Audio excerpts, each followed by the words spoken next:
Good evening, guys. This is Sheikh Shakir, and I welcome you all in this special course in which we are covering the Animal Kingdom class 11th. And in the previous lectures, we have completed first two phylums of Animal Kingdom, the phylum Porifera and phylum Coelenterata. And in today's lecture, we will take another phylum from Animal Kingdom, the phylum Ctenophora. So let us start our today's session with phylum Ctenophora. Let me first of all take the pen so that I can mark the important points on the screen.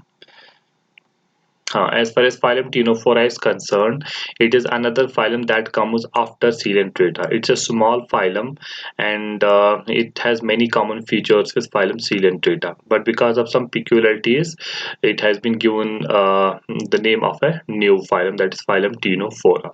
तो इसमें जो animals आते हैं they show many features common with phylum Coelenterata, लेकिन कुछ peculiarities की वजह से इसको एक नया phylum का नाम दिया गया है. The first important character of these the animals belonging to phylum Ctenophora is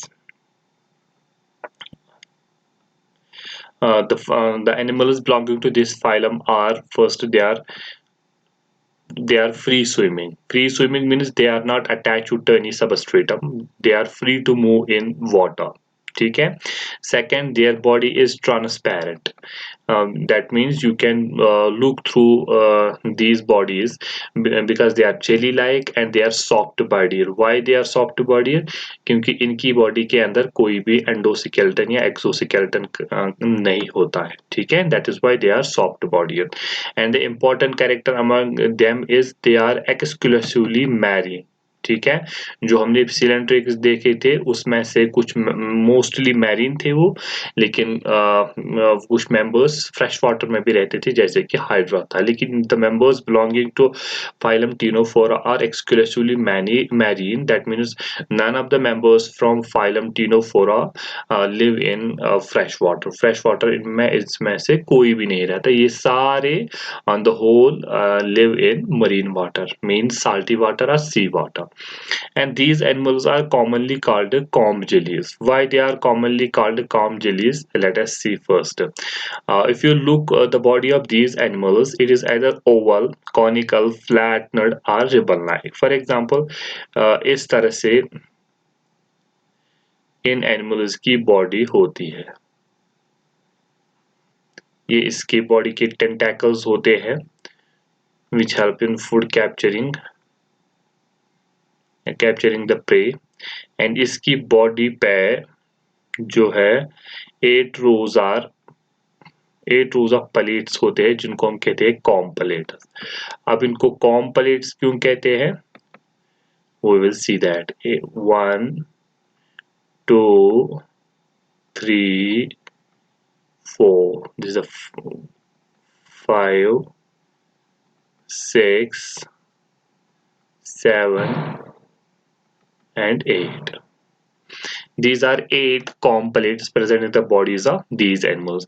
So on these comb plates are present hair-like projections, small hair-like projections जो हमने पहले भी पढ़े हुए हैं जिनको हम कहते हैं सीलिया. तो इनकी जो ये comb plates होते हैं इन पे hair-like projections होते हैं इस तरह से जिनको हम कहते हैं cilia. And we all know the function of cilia. They help in locomotion. थोड़ी सी locomotion में वो मदद कर लेते हैं. इस तरह से सारे कॉम्स पे ये प्लेट्स पे हेयर लाइक प्रोजेक्शंस होते हैं. अगर मैं एक प्लेट को यहाँ पर बाहर निकाल दूं और उसका स्ट्रक्चर बनाने की कोशिश करूं, इस तरह से होते हैं ये कॉम प्लेट्स. लगभग ये हेयर लाइक प्रोजेक्शंस होते हैं in comb plate. So it looks like a comb which is used for combing the hair. That is why we call these animals as comb jellies. ठीक है. So next one is the body shape. इनकी variable होती है. It's not fixed या कोई fixed shape नहीं होती इनकी. ये oval हो सकते हैं body shape इनकी. ये conical हो सकते हैं. ये flattened या ribbon like body इनकी हो सकती है. तो these are the different body shapes found in these animals. Next important characteristic is absence of polymorphism. इनमें आपको पॉलीमॉर्फिज्म नहीं देखने को मिला है। What is a polymorphism in the phylum Coelenterata? जो फाइलम सीलेंट्रेटा है उसमें हमने देखा था कि animal exists either in polyform, वहां पर दो फॉर्म्स होते हैं, एक होती है पॉलीफॉर्म और दूसरी जो फॉर्म होती है जिसको हम कहते हैं Medusa form. So these two forms exist in phylum Coelenterata. An animal exists either in polyform or in medusoid form. Yeah, and animal alternate between these two forms during the life cycle of the organs. मतलब कभी polyp से medusa बन जाता है और medusa से polyp बन जाता है। उस तरह के ऑर्गेनिज्म को कहते हैं, that means that organism shows polymorphism, या जिसको हमने बाद में कहा था कि वो मेटाजेनेसिस या अल्टरनेशन ऑफ जनरेशन भी दिखाते हैं। ठीक है, लेकिन ना तो इन तीनों फोर्स में ना तो पॉलिप होता है, ना तो मेड्यूसा होता है, सिंपली एनिमल होता है। ठीक है, और यहाँ पर पॉलीमॉर्फिज्म भी नहीं होता है, एब्सेंस ऑफ पॉलीमॉर्फिज्म। नेक्स्ट जो important character these about these ctenophores is symmetry. जैसे हमने बाकी इनमें भी देखा कि सिमेट्री होती है। What is symmetry? Symmetry means if the body of an animal can be divided into two equal halves, we call that animal symmetrical. हम ऐसे एनिमल को सिमेट्रिकल कहते हैं। And if the body of animal can not be divided into equal halves, we call that animal as asymmetric. For example यहाँ पर अगर मैं आपको समझा दूं, अगर ये एनिमल है, फॉर एग्जाम्पल ये एक एनिमल है और ये भी एक एनिमल है। ठीक है, तो इस एनिमल के आप दो बराबर हिस्से कर सकते हो। हिस्से तो सबके होंगे लेकिन टू इक्वल पार्ट्स बहुत कम के होंगे। इसके आप अगर आप चाहोगे, you can not divide the body of this animal into two equal house. Equal house में बॉडी नहीं हो, तो इसको हम कहेंगे ये सिमेट्रिकल है एंड इसको हम कहेंगे ये एसिमेट्रिकल है। ठीक है, नाउ इस सिमेट्री के भी जो सिमेट्रिकल एनिमल्स होती है उनमें डिफरेंट तरीके की सिमेट्री देखने को मिलती है। सिमेट्री के या तो रेडियल हो सकती है। रेडियल का मतलब है कि जो if the body of animal can be divided into equal two equal halves through any plane, बहुत पासिंग थ्रू द सेंटर। ठीक है, फॉर एग्जांपल इस प्लेन से भी, इस प्लेन से भी, इस प्लेन से भी, इस प्लेन से भी, that means if the body of animal can be divided into two equal halves through any plane passing through the centre, उसको हम कहते हैं रेडियल सिमेट्री। दूसरा होता है बाइलैटरल सिमेट्री। बाइलैटरल सिमेट्री का मतलब होता है if the body of animal can be divided into two equal halves only through one plane, उसको हम कहते हैं bilateral symmetry, not biradial. Bilateral symmetry इसको कहेंगे। दैट मीन्स अगर हम एनिमल की बॉडी को डिवाइड कर सकते हैं two equal halves only through one plane passing through the centre, एक ही प्लेन के, उसको हम बाइलैटरल कहते हैं। इन दोनों के दरमियान एक सिमेट्री आती है जिसको हम कहते हैं बाइरेडियल सिमेट्री, जो आपको इस फाइलम में देखने को मिलेगी। उसमें क्या है, जो एनिमल है इसको आप दो इक्वल हिस्से तो कर सकते हैं लेकिन ओनली थ्रू टू प्लेन्स, दो ही प्लेन्स के थ्रू आप इसकी बॉडी के टू इक्वल पार्ट्स बना सकते हैं। ठीक है, that is why we call this type of symmetry as biradial symmetry. तो जो फाइलम टीनोफोरा है उसमें यही बाइरेडियल टाइप ऑफ सिमेट्री देखने को मिलती है। Next one is the germ layers. Let me erase this first.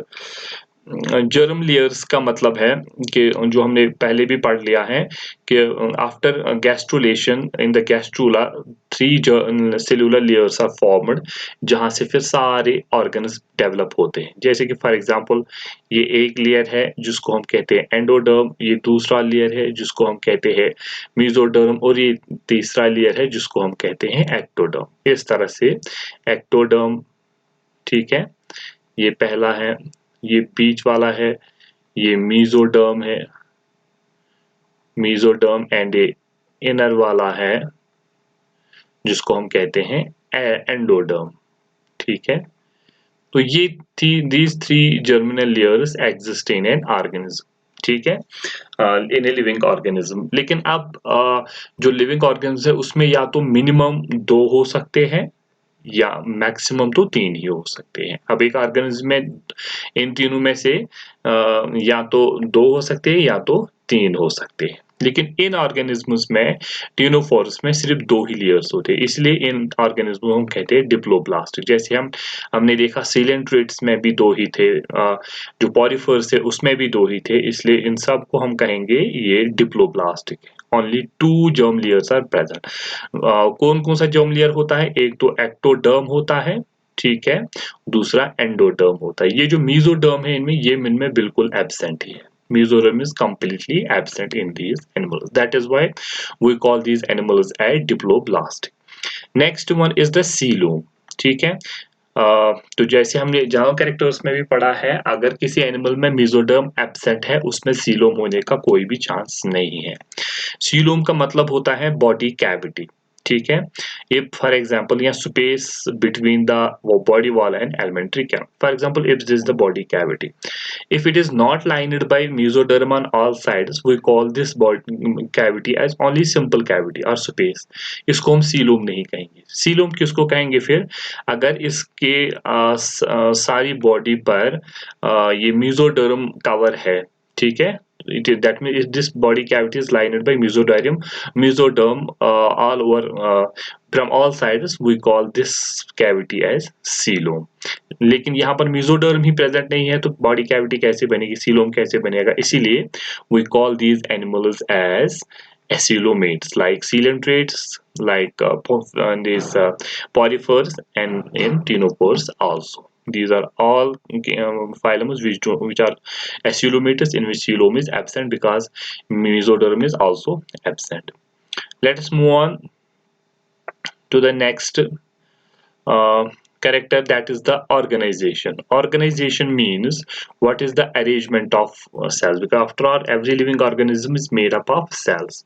अब उन cells का क्या organization है? As we have discussed in the general features, 3 organizations हो सकती है, या तो cellular level of organization, we will see what is this, या तो tissue level of organization, tissue level, या तो organ level of organization हो सकती है, और या फाइनली ऑर्गन सिस्टम लेवल हो सकती है। These 4 levels can be there. What is cellular level of organization? When in the body of an organism is made up of only cells and cells do not combine to form tissues, जिसको हमने देखा था वहां पर phylum Porifera में। Next is the tissue level of organization in which the cells combine to form tissues, ठीक है, and which perform a specific function. That means a tissue is a group of cells which perform similar function, have similar origin and similar structure. ठीक है, उसको हम कहते हैं tissue level of organization. This is found in coelentrates and the ctenophores also. Ctenophora में भी यही है और सिलेंट्रेट्स में भी यही है। ऑर्गन लेवल क्या होता है? जब टिश्यूज मिलके ऑर्गन्स बनाते हैं उनको ऑर्गन लेवल के, जब ऑर्गन्स मिलके ऑर्गन सिस्टम बनाएंगे उसको हम finally organ system level of organisation देखेंगे, वो हम आगे वाले फाइलम्स में देखेंगे। So the level of organization that is found in this the animal is belonging to Ctenophora is tissue level of organization. यही organization हमने देखा था coelentrates में। तो coelentrates and these animals have similar body organization, ये है। Next one is the, sorry यहाँ पर आया गया है, ये गलत है, यहाँ पर लोकोमोटरी ऑर्गन्स। लोकोमोटरी ऑर्गन्स इसमें इतने मतलब फ्लैजुला तो नहीं होते, लेकिन स्मॉल हेयर लाइक प्रोजेक्शंस होते हैं जिनको हम कहते हैं सीलिया, जो कहाँ पर लगे रहते हैं, ठीक है, यहाँ पर गलत लिखा है मैंने क्योंकि लोकोमोटरी ऑर्गन इसमें सीलिया एक्ट करते हैं।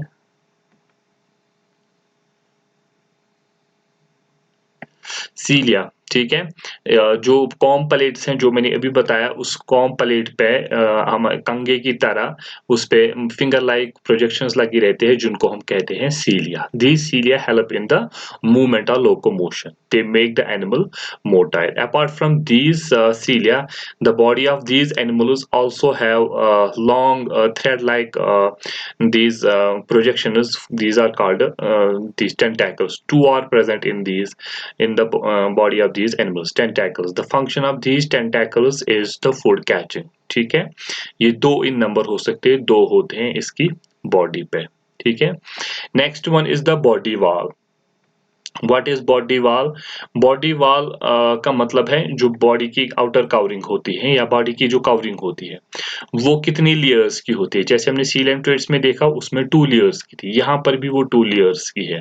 ठीक है, जो बॉडी कैविटी है, जो उसमें आउटर लेयर है जिसको हम एपिडर्मिस कहते हैं। For example this is epidermis and this is inner one that is gastroderm and between these two layers is present a space which is filled with a gelatinous substance that is called mesogalia। ठीक है, ये epidermis है outer one, ठीक है, ये गैस्ट्रोडर्म है inner one. Why it is called gastrodome? Because it makes the wall of the gut also। ठीक है, and between these two layers there is present a gelatinous substance that is called mesogalia। ठीक है, तो ये भी similar है जैसे कि सिलेंड्रेट्स में होता है। नेक्स्ट वन आपने देखा होगा कि coelenterate the main character of coelenterates is presence of stinging cells are cnidoblasts या निमेटोसाइट्स, जो उनकी जो उनका एक पिक्यूलियर फीचर होता है विच जो उन एनिमल्स में होते हैं जो सेल्स जिनको हम निडोब्लास्टस कहते हैं, जिसके बेस पे उस फाइलम को निडेरिया भी कहते हैं। ठीक है, लेकिन यहाँ पर आप निडोब्लास्टस नहीं देखेंगे, निडोब्लास्टस आर एब्सेंट। ठीक है, लेकिन एक और तरह का सेल होता है यहाँ पर जो सिलेंट्रेट्स में भी नहीं होता है, that is the colloblasts. What is a coloblast? It is a type of cell। क्या कैसी सेल होती है? It's an adhesive cell. Adhesive का मतलब होता है ये चिपकती है। ठीक है, किसके साथ चिपकेगी? प्रे के साथ चिपकेगी, उसको इंजेक्शन करने में मदद करेगी। ठीक है, एंड ये कहाँ पर लोकेटेड है? जो अभी मैं बता रहा था इसमें टेंटेकल्स होते हैं, उसी टेंटेकल्स पे ये निडोब्लास्ट्स लगे, सॉरी नॉट निडोब्लास्ट, कोलोब्लास्ट्स लगे रहते हैं। And these are adhesive cells which attach to the body of the prey, यहाँ पर लगे रहते हैं these coloblasts and they help in food capturing। I hope it's clear now। The next one is special ciliated tracts are complex, जो हमने पहले ही देख लिया है। इसमें कॉम्पलेट्स होते हैं जिसकी बेस पे इनको कॉम्जिलीज भी कहते हैं। इस तरह से जो हमने वहां पर भी बना लिया है, 8 प्लेट्स होते हैं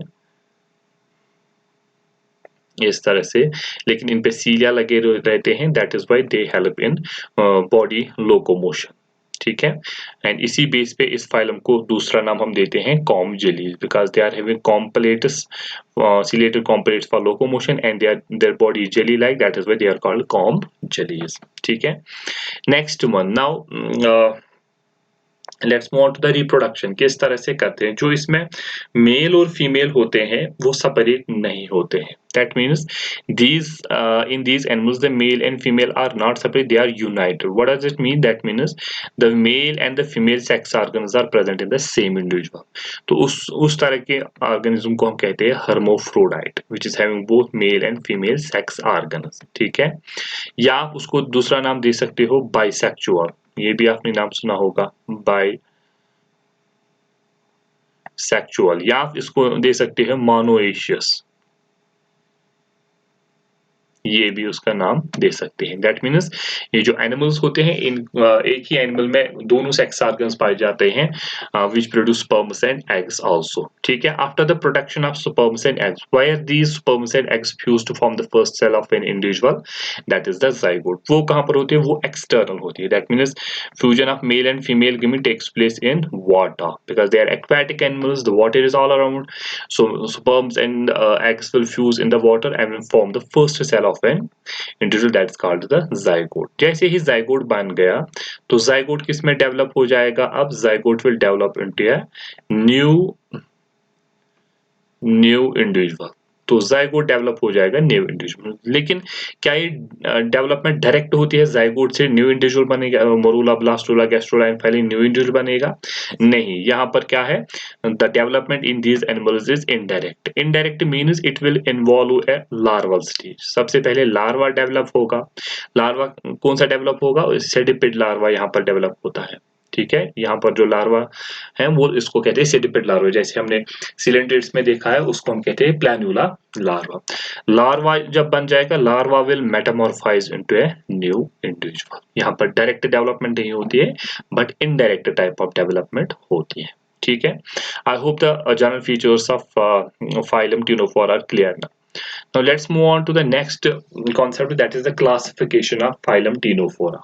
ठीक है, जैसे हमने सीलेंट्रेट्स में देखा था In the phylum Coelenterata, we have seen that Coelenterata is divided into three classes. तीन क्लासेस में हमने Coelenterata को किया था. अगर हम Coelenterata की देखेंगे, Coelenterata को हमने तीन क्लासेस में किया था डिवाइड. इससे आपको रिवाइज भी हो जाएगा.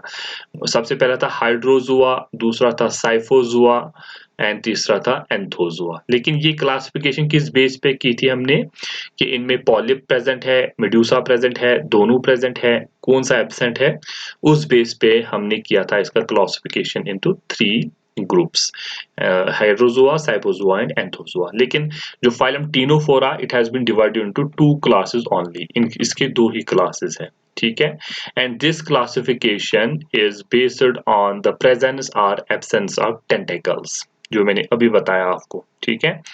अगर एक एनिमल में टेंटेकल प्रेजेंट है, we place them in a group that is called tentaculata. तो first class of these animals is tentaculata, या you can also call this micropharyngea. ठीक है.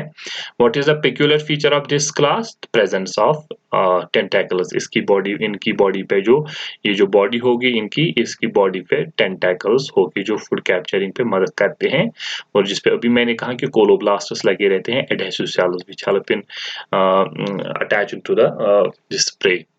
अगर आप इसकी एग्जांपल लोगे, जैसे कि हॉर्मीफोरा, जिसको आप सी वॉलनट भी कहते हैं, या प्लूरोब्रैंकिया, जिसको आप सी गूसबेरी भी कहते हैं. ठीक है. So next class is that is nuda, या you can also call this macropharyngea. ठीक है. तो what is the peculiar feature of this class? The animals belonging to this class lack tentacles. उनकी बॉडी में टेंटेकल्स नहीं लगे रहते हैं. एग्जाम्पल्स क्या है? बिरोई एक एनिमल है जिसकी बॉडी जो है उस पर टेंटेकल्स नहीं लगे रहते हैं. ठीक है. I hope the classification of this phylum is clear. Now let's move on to the next screen. हाँ, डायग्राम्स. अगर आप देखना चाहते हो कि किस तरह के एनिमल, देखो ये इस तरह के वॉलनट के जैसे एनिमल्स, बॉडी इनकी वॉलनट की जैसी होती है. ठीक है. तो यहाँ पर ये आप लंबे थ्रेड लाइक देख सकते हो, ये टेंटेकल्स हैं, और ये इस पे जो लगे रहते हैं इनको हम कहते हैं colloblasts. These are colloblasts, and colloblasts are adhesive cells. ठीक है. They help in attaching to the prey. ठीक. And these are comb plates. इस तरह से 1 2 3 और 4, ये थ्री डायमेंशनल स्ट्रक्चर है, चार नहीं दिखेंगे यहाँ पर. इन कॉम्प्लेट्स पे क्या लगे रहते हैं? सीलिया. ठीक है. So these कॉम्प्लेट्स help in the locomotion. They make the organism motile. ठीक. ये भी आप स्ट्रक्चर देख सकते हो इसका, थ्री डायमेंशनल अगर आप देखना चाहते हो, ये भी कॉम्प्लेट से है. ठीक. इस तरह से भी हैं. देखो इस एनिमल में भी आप देखोगे ये टेंटेकल्स है, ये लंबे चौड़े थ्रेड लाइक स्ट्रक्चर्स, और यहाँ पर कॉम्प्लेट्स है जिसपे सीलिया लगे हुए हैं, हेल्प इन लोकोमोशन. ठीक है.